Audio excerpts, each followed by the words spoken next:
ज्यांनी 2 दिवसांपूर्वी उमेदवारी अर्ज भरला ते बाळ लहान असल्यापासून मी त्याला बघतोय. राजकारणात परिपक्व नसलेले नेतृत्व म्हणून त्यांच्याकडे बघतोय. मी विजयाचे हॅट्रिक करेन याबाबत मला विश्वास आहे. लोक माझ्यासोबत असल्याचे खासदार संजय काका पाटील यांनी सांगितले.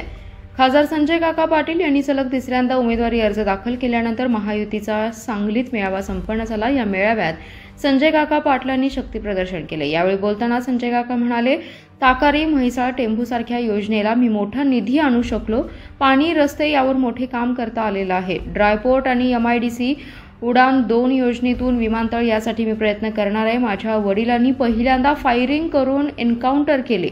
ज्यांचा एन्काउंटर झाला त्यांच्या चिथेवर अनेकांनी शपथ घेऊन मला मारण्याच्या शपथा घेतल्या होत्या. त्यावेळी मी 15 वर्षांचा होतो. यावेळी माझं काही बिघडू शकलं नाही. तर आज तर माझ्यावर प्रचंड प्रेम करणारी माणसे आहेत. गेल्या काही दिवसांपासून निवडणुकीचं वातावरण तापत नव्हते. आपली निवडणूक सोपी आहे. 2 दिवसांपूर्वी इथे अपक्ष उमेदवारी अर्ज भरला. ते बाळ लहान असल्यापासून मी त्याला बघतोय. राजकारणात परिपक्व नसलेलं नेतृत्व म्हणून त्यांच्याकडे बघतोय. त्यांनी मोठ्या घोषणाही केल्या व लग्न केल्या. काही पोरांना कारखान्याची बाटली पाजून ओरडायला लावलं. पण मी विजयाची हॅट्रिक करेन याबाबत मला विश्वास असल्याचं संजय काका पाटलांनी सांगितलंय. 2 दिवसापूर्वी साहेब इथं एक अपक्ष अर्ज भरला गेला. बाळ लहान असल्यापासून मी बघतोय त्याला. राजकारणामधलं परिपक्व नसलेलं नेतृत्व काय, तर त्या मुलाकडे आपण सगळी बघतोय. त्यांनी मोठ्या मोठ्या घोषणा केल्या, वल्गना केल्या. कुठंतरी 10-20 पोरांना कारखान्याचीच एखादी बॉटल आणून आरडायला वरडायला लावलं. साहेब, एवढी जिगरबाज आणि एवढी धाडशी माणसं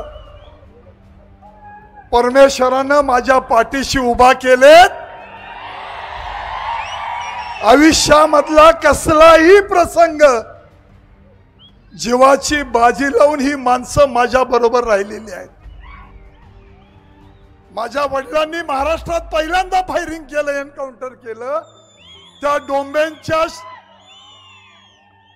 चितेवर मला संपवण्याच्या शपथा घेतल्या होत्या. त्यावेळी मी 8वीला होतो. साहेब, मी त्यावेळी 15 वर्षाचा होतो. तरी माझं काही त्यामध्ये बिघडू शकलं नाही. आज तर या माणसांची शक्ती आहे. एवढे मोठे आशीर्वाद आहेत आणि तुम्हा नेत्या मंडळांची माझ्यावर खऱ्या अर्थानं प्रेम करून कृपा आहे. मला कसलीही राजकीय जीवनामध्ये काळजी नाही. पहिल्यांदा 8-10 दिवस साहेब या ठिकाणी वातावरण तापत नव्हतं. माणसांना वाटायचं आमचा पैलवान तसा गरीब आहे, पण आपली इलेक्शन अगदी सोपी आहे. त्यामुळे माणसं म्हणली जरा शिस्तीत करूया. 2 दिवसापूर्वी अर्ज भरला आणि साहेब मिनिटाला फोन वाजायला लागले. माणसं म्हणली अर्ज कधी भरणार आहे सांगा, आम्ही आमच्या पैशाने गाड्या घेऊन येतो आणि आपल्याला आपली शक्ती दाखवायची आहे.